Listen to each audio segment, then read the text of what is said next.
Look at that crowd. They came again. Yes, hello Today All Day family. Thanks for being with us on this Friday. You know what you're doing. You're watching Today in 30. A lot of news that has developed since we last saw you, Ben. We're going to start with the very latest on the terror attacks at the Kabul airport and what they mean for the urgent mission to evacuate Afghanistan. And then Lester Holdy's got an exclusive interview with the Capitol police officer who fatally shot a rioter during the January 6th siege, why he has decided to come forward for the first time. Then we're going to switch gears a bit and introduce you to 5 friends who turned into business partners. We're going to tell you about how they took a plunge into the water business. Oh, neat. Also, if you're stumped on what to make your family for dinner this weekend, look no further. We got Jada. Jada De Laurentiis is here with a great recipe to satisfy every single member of your family. So let's push play on this Friday edition of Today in 30. Evacuation flights out of Kabul resumed overnight just hours after 2 suicide bombers targeted the airport, killing more than 100 people, including 13 U.S. service members. In the meantime, the U.S. is bracing for more violence in the region. The head of U.S. Central Command saying they expect the attacks to continue ahead of Tuesday's withdrawal deadline. We want to get it started this morning with NBC's Richard Engel. Richard, good morning to you. Good morning, Savannah. The United States is wrapping up its longest war in history, the 20-year mission in Afghanistan. But now the U.S. is withdrawing under fire, not from the Taliban, but from ISIS. And U.S. military officials worry the extremists will continue to target Americans or try to target Americans until they leave.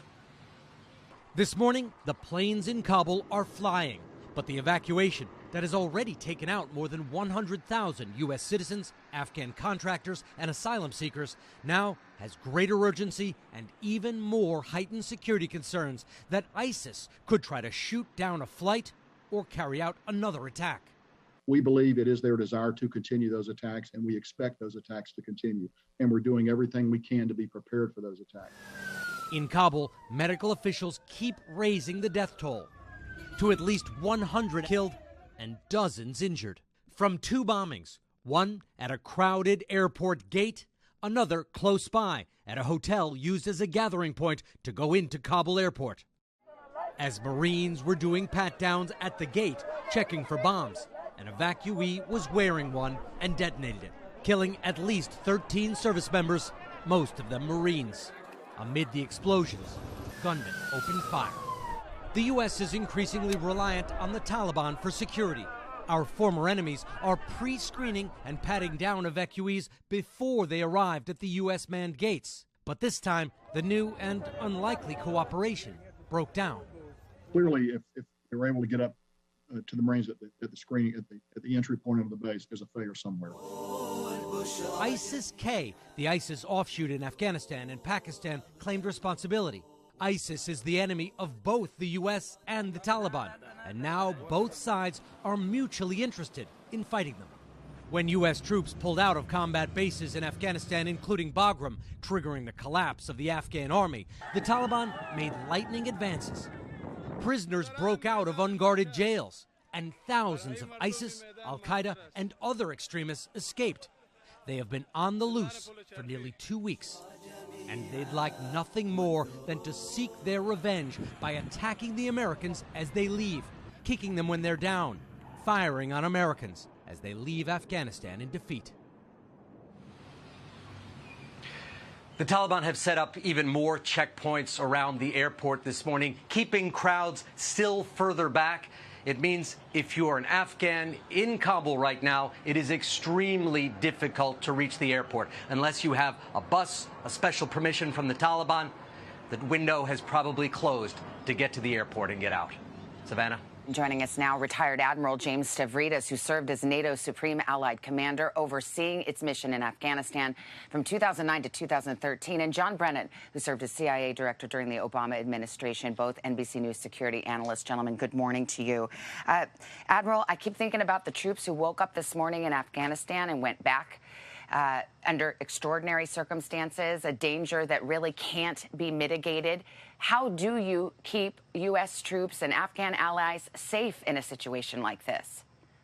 Let's start by thinking about those 13 families who are waking up undoubtedly to the worst day of their lives.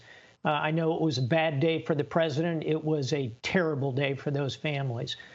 Savannah, there's no good solution here. And as I said a couple of times over the past few weeks, we are one truck bomb, one C-17 shoot down, one shootout at the KIA corral away from this mission going sideways.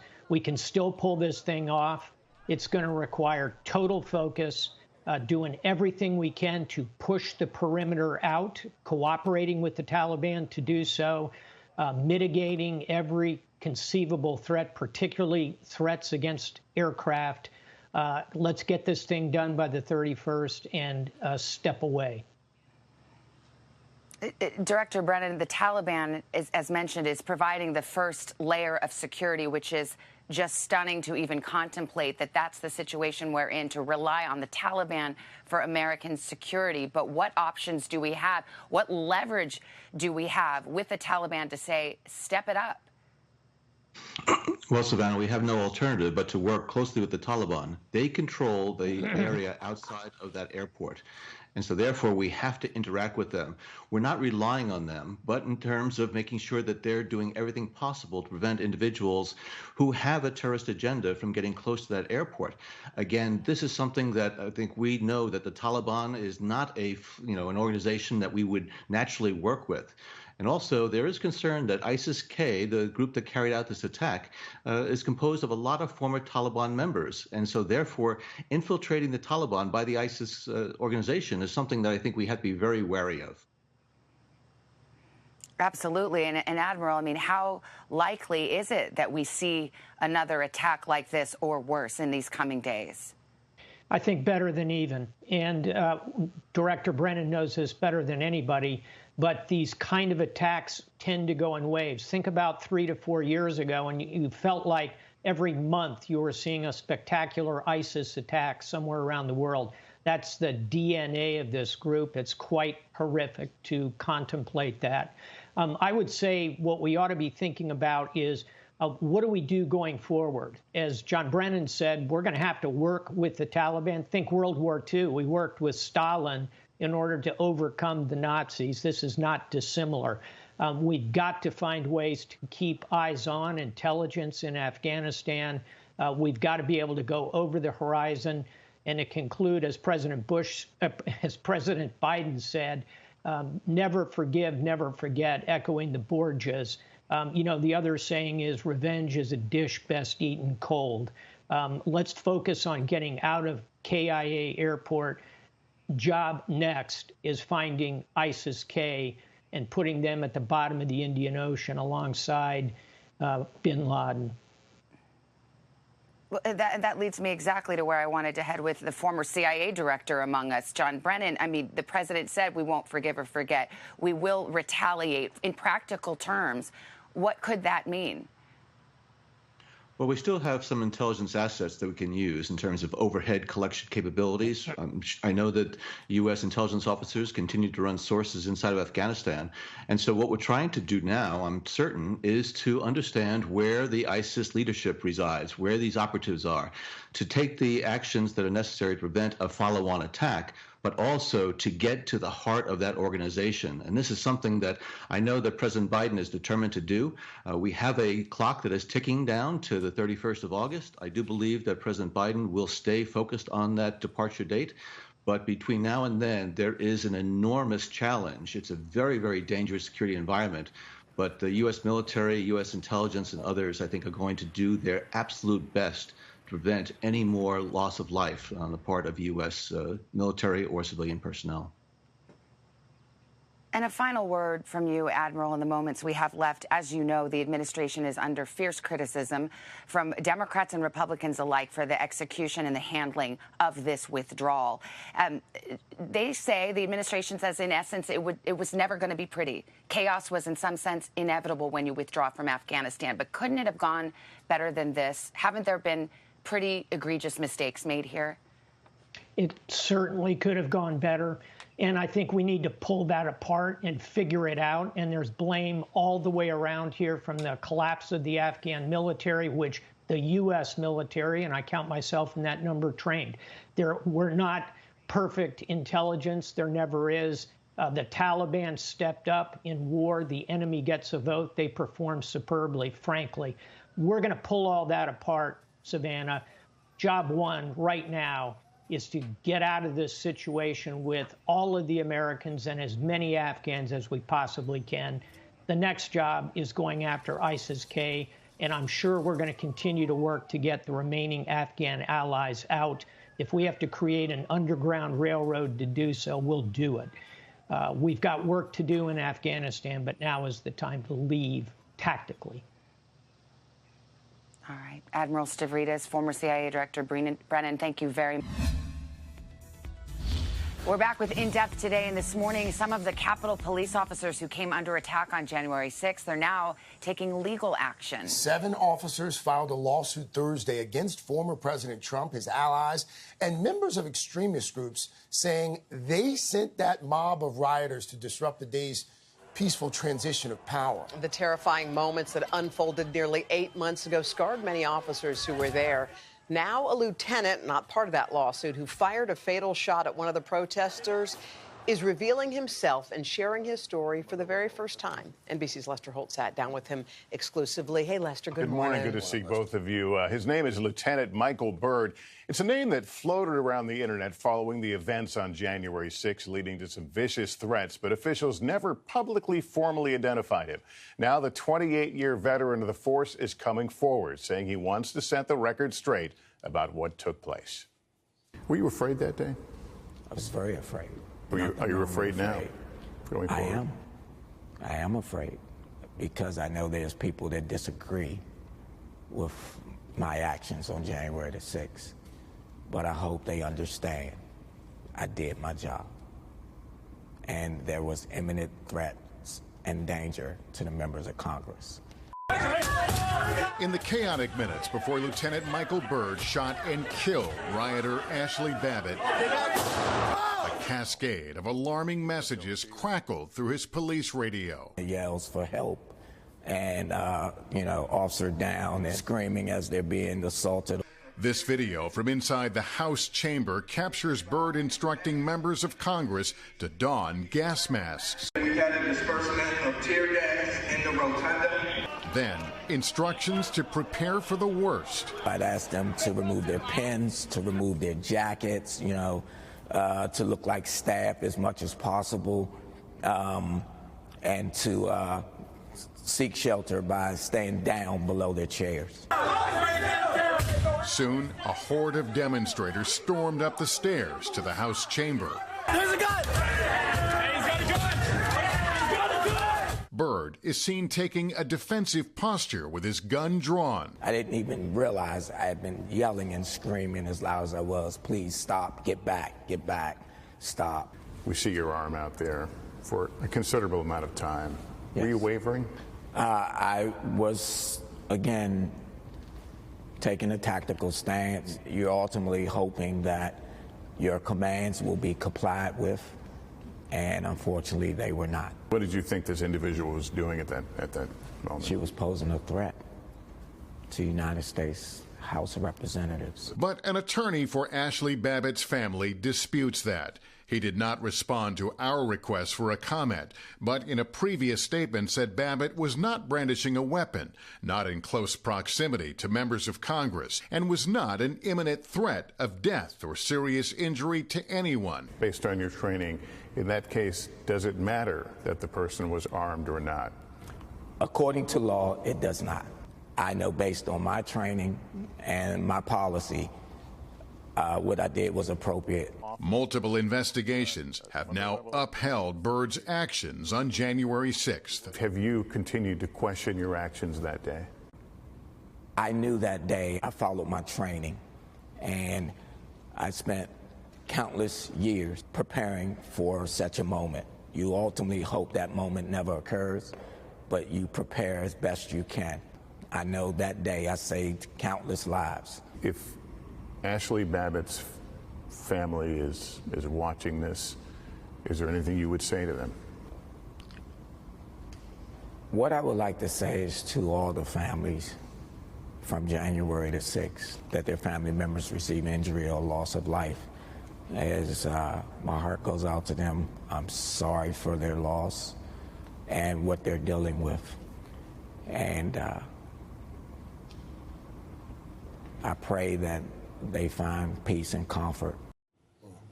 Well, Lester, as you know, one of the chief criticisms of Lieutenant Byrd from the beginning has been there were other officers in similar situations that day who did not fire their weapons. What, if anything, did he say about that? No, I asked him directly about that, and he says he can't judge their actions or their circumstances. He believes he did what was appropriate. Anecdotally, I've heard from officers who have talked about the proximity in some of those situations was just so close that the idea of withdrawing a weapon and using it didn't seem like an option. But he says they'll have to speak for themselves. Why did he decide to sit down? What was his motivation? The threats had been mounting. He felt that his story wasn't getting out. There was a narrative that was making its way around the internet, and he thought it was time to come out and talk. And we should point out that he is, there are several investigations that are part of a deadly use of force, and they have all cleared him of wrongdoing. Time now for our series' second act. Usually we bring you stories of people making a change later in life. Yeah, this one's a little different. 5 friends who were just getting started down the career path when they decided to switch it up a little. Now, they're proving it's never too early to try something new. And our good buddy, NBC News Now anchor Joe Ferrer, got to sit down with them. Hey, Joe. Hey there, good morning. Yeah, so these friends you're about to meet, they're young, and they're all pharmacists in their 20s and 30s. They've quickly become entrepreneurs, too. And they're not just dipping their toes in the water. They're making a splash, diving into the world of cactus water. That's good. On the streets of Boston and New York, far from any desert, you'll find cacti that thrive in any climate. Picture this, Joe. You're going to your local market on a Saturday morning, and you're greeted by one of us in a cactus. How could that not put a smile on your face? These 5 close friends will admit it's not where they expected to be when they were training to become pharmacists, trading their white coats for green cactus costumes. But for Sarwang, Akash, Jay, Kwan, and Mo, this is exactly what it takes to promote their new product, Prickly, a brand of cactus water. For those who ask, what is cactus water? How do you answer? We actually use the puree of the prickly pear, which is the fruit that are found on top of the cacti. Growing up in Lebanon, it was one of Mo's favorite drinks, made by his grandmother. It tasted like a combination of watermelon and bubblegum. So believe me when I tell you, every time she made it for us, me and my siblings would fight for that last cup. One day, he made some for his buddies. That was sort of our cactus moment, if you will, because after just one sip, we knew we had something pretty special. You call it your cactus moment? Our cactus moment, that's right. Yes. Jay, I saw you laugh just a little bit when he described that it tastes like watermelon and bubblegum. Why is that? Yeah, because the first time Mo brought it up, the first question you have is, cactuses have fruit? When we got over the fact that cactuses had fruit, he said it tasted like bubblegum watermelon. So we called him out on his bluff, and we lost that day. Definitely. Yeah, they definitely did. So now they're all believers in Grandma's recipe. So they're more than believers. They decided to start selling cactus water, launching Prickly in February, jumping into the crowded beverage market. How does this go from, this water tastes good, to let's start a business? You know, we had a passion for helping people. We met after pharmacy school in Boston, and we just hit it off right away. Yeah, and I think we always had this passion for entrepreneurship, and everything else fell into place. They call it an alternative to coconut water with less sugar and fewer calories, which appeals to them as health-conscious pharmacists. They understand the science part of the company. The business part was another story. Did you actually Google how do you start a drink company? You're already one step of the way. Yeah. That's always the first step to any question. It appears to have worked. They sold out of their first batch in 4 weeks, quickly went from producing 300 cases a quarter to 15,000 a month, helped by some creative marketing, which includes donning those cactus costumes. We're those people in the middle of Times Square dancing around in these suits and giving cans of Prickly out to everybody. It's amazingly fun. For these first-generation Americans, it's also an amazing example, inspiration for aspiring entrepreneurs. I mean, take a look at us. We are the representation that the American dream is alive and well, because we're that textbook example of first-generation Americans whose family, sacrificed everything to give us an opportunity that they didn't have. The lesson, they say, be resilient, just like a cactus. the saying goes, you are what you eat, and if you eat better, you feel better, which just so happens to be the name of the new cookbook by our friend Giada De Laurentiis. She stopped by recently to share her famous lemon chicken recipe that is part of her 3-day diet reboot to get your body back on track. Check it out. Hi, Giada. Okay, so a 3-day reboot is something I feel like I could do every Monday. Yes. You know, when you've overdone the takeout. But you say it's not really a detox. It's just to make you feel better. No, because I think that when you think of a detox, you think of just like drinking smoothies or just having pure, you know, just liquids, Soup. really. Yeah. This is an actual meal. I mean, this is on the reboot right here. We have a Amalfi lemon chicken, and we have a salad of bitter greens. So bitter greens just meaning things that are vegetables that have more of a bitter flavor to them are actually more detoxifying for the body. So here it's arugula, endive, and radicchio. So all things that you usually have and usually see in a regular Italian mixed salad. You know what's they funny? usually put those in there. This book is interesting because I didn't expect this book from you. Because I look at you, Giada, and I think, she's healthy, she's got everything together, but there was actually something that triggered you to say, you know what, I actually need to step up my game a little. I know. And you know what, Hoda? I think a lot of people have this misconception that if you are thin, then you're probably healthy. But that doesn't always go hand in hand, as we've now learned. And so I think for me, you know, my issues were more, I had horrible, horrible sinus infections, like the kind where you're on antibiotics regularly. I never got off antibiotics for almost 2 years. And most of this started happening after I had Jade. So I was already in my late 30s. I traveled a ton. I worked a ton. And a lot of times people tell you, well, when you have children in preschool or young children, you tend to pick up a lot of stuff from them. But really, I started realizing I had not taken care of myself the way I should have for an extended amount of time. And I was just getting older, and it just I wasn't able to rebound. So I got sick a lot. And as I did that, it's this vicious cycle of being on antibiotics, which kind of breaks down your digestive system and your gut. And your gut, at the end of the day, rules your body. So once that was broken, it was a horrible cycle. And I kept trying to feed myself caffeine and sugar to keep my energy levels up just so I could get through the day. And it would just destroy me. I mean, to the point where I couldn't, you know, I'd have to take breaks from shooting, go home and take several days off because I couldn't even take a look at, you know, I couldn't be in the sunlight. My eyes hurt so much from the pressure. Yeah, I think that this is a really smart, Hoda and I were talking about really being conscious of everything we put in our body. And let's start with this dish. Tell us about this lemon chicken. So this is Amalfi lemon chicken. The whole idea here is to limit as much as possible your processed foods. And when I say processed foods, I even mean things like pasta and chicken broth, all the convenience foods that we end up buying to make our lives a lot easier. We got to really start to think about limiting them, at least for the 3 days, and cut out dairy, alcohol, caffeine if possible. If not, you can have an herbal, you know, you can have a caffeinated tea. You should have seen our look when we said caffeine. But we'll try. I know, and that's hard for me too. So I do have an espresso in the morning, but that's all I have. And no sugar, you know, stuff like that. So this is just chicken, and you can do a whole chicken and have the butcher take out the backbone and the breastbone, or you can just buy pieces of chicken, whatever you like. I have thighs and breasts here, skin on, rib on, because it'll have more flavor. And I season the chicken with rosemary, thyme, lemon zest, and salt. That's it. How long do you cook that, Giada? We're kind of tight on time. But I'm going to tell you something. You're going to cook it for 40 minutes, but you take the lemons that you zested, then you slice them like this. And then, as you can see, what I'm going to show you here is that you basically bake the chicken on top of the lemon. Brilliant. Wow. So it has so much more flavor. Well, that's a great idea. When you're done. And how long do you cook that, Giada? About 40 to 45 minutes, depending on the thickness of the chicken. And it turns out like that?